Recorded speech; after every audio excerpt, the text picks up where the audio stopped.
mag-unboxing tayo kasi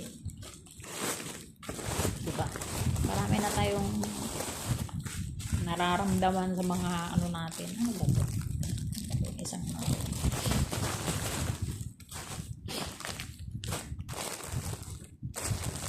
order ako ng ano sa paa.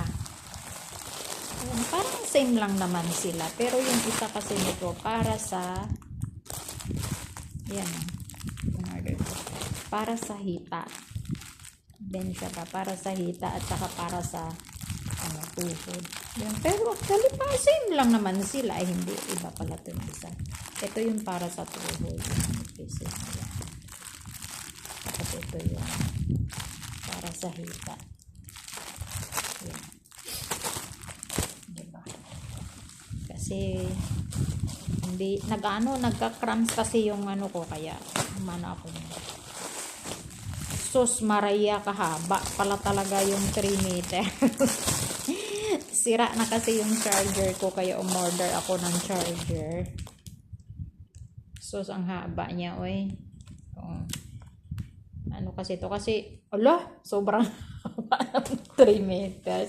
3 meters kasi yung inano ko, lang haba. Umano ako kasi type C siya. Pwede siya sa cellphone, pwede siya sa laptop kasi yung laptop ko is type C. Sus, Mario Joseph, Marimar. Kahit dito may saksak sa pinto yung cellphone mo, pwede. Haba, oh. Mas okay na rin to na mahaba. Kasi kahit saan mo ipatong yung cellphone mo. Yan. Tapos ano pa?